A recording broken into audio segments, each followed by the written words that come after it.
شفیع بابا میرے ساتھ کام کرتے ہیں۔ ان کی عمر 65 سال ہے اور یہ اس ادارے جہاں ہم کام کرتے ہیں سے پچھلے 40 سال سے منسلک ہے۔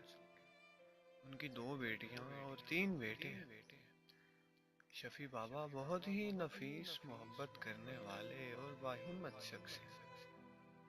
میں ان کو پچھلے 4 سالوں سے جانتا ہوں۔ میں نے ان کو ہمیشہ ہنستا اور شفقت کرتے ہوئے پایا۔ یہ ہمیشہ اپنے 40 سالہ کام کے تجربات اور قصوں کو مزاحیہ طریقے سے اور لطف اندوز ہو کر سناتے ہیں۔ پچھلے سال ان کی بڑی بیٹی کی شادی ہوئی اور چھوٹی بیٹی رہ گئی۔ ان کے 3 بیٹے شادی شدہ ہیں اور ساتھ ہی رہتے ہیں، چونکہ یہ غریب طبقے سے تعلق رکھتے ہیں اور سب کو معلوم ہے اس دور میں بیٹی کی شادی کرانا ایک غریب آدمی کے لیے کتنا مشکل ہوتا ہے۔ لیکن اس باہمت بوڑھے شخص نے تنہا یہ ذمہ داری خوبصورتی سے نبھائی۔ اب ایک بیٹی کی ذمہ داری رہ گئی تھی۔ اتنی بڑی ذمہ داری کے باوجود بھی میں نے ان کو کبھی ٹوٹتے نہیں دیکھا۔ پچھلے ہفتے انہوں نے اپنی دوسری بیٹی کی بھی شادی کی۔ شادی کی تمام تقریبات سے فراغت کے بعد جب آج وہ کام پر آئے تو ان کا رویہ معمول سے ہٹ کر تھا۔ چہرے پر ہنسی کی جگہ غم کے آثار نمایاں تھے۔ میں نے بابا سے پوچھا، بابا خیریت؟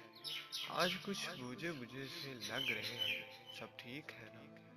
میرا یہ کہنا تھا اور بابا پھوٹ پھوٹ کر رونے لگے۔ میں نے ان سے رونے کی وجہ دریافت کی۔ بابا کچھ سنبھلے اور کہا، بیٹا میں نے جوانی سے لے کر بڑھاپے تک بہت تکالیف سہی۔ میرے بھائیوں نے مجھے جوانی میں گھر سے نکال دیا۔ میں اپنی بیوی اور بچوں کو لے کر در بدر کی ٹھوکریں کھاتا رہا، میں پھر بھی نہیں رویا۔ میری ماں کا انتقال ہو گیا، پھر بھی میں نے ہمت نہیں ہاری۔ میری بیوی مجھے چھوڑ کر اس دنیا سے رخصت ہو گئی، پھر بھی میں نہیں رویا۔ میں عمر کے جس حصے پر ہوں، بیماریاں میری دہلیز پر رہتی ہیں۔ آئے دن میں کسی نہ کسی بیماری سے لڑ رہا ہوتا ہوں۔ ان انگنت بیماریوں کے باوجود میں کبھی نہیں ٹوٹا، لیکن میں آج ٹوٹ گیا۔ میرے 3 بیٹے ہونے کے باوجود آج میں گھر میں اکیلا ہو گیا۔ میں جب صبح اٹھتا تھا تو میرا ناشتہ تیار ہوتا، میرے کپڑے تیار ہوتے، میرے جوتے پالش ہوتے، میرا پرس، چشمہ اور ID کارڈ سب ایک جگہ پر میری بیٹی رکھ دیتی۔ لیکن آج جب میں صبح اٹھا تو آج نہ ناشتہ تیار تھا، نہ کپڑے، نہ جوتے، نہ ہی مجھے دروازے تک کوئی چھوڑنے والا تھا، اور نہ ہی مجھے کوئی دعا دے کر الوداع کہنے والا، اور نہ ہی کوئی مجھے تلقین کرنے والا کہ بابا خیال سے جانا اور دوائی وقت پر کھا لینا۔ آج مجھے بہت رونا آیا، اتنا میں اپنی زندگی میں کبھی نہیں رویا۔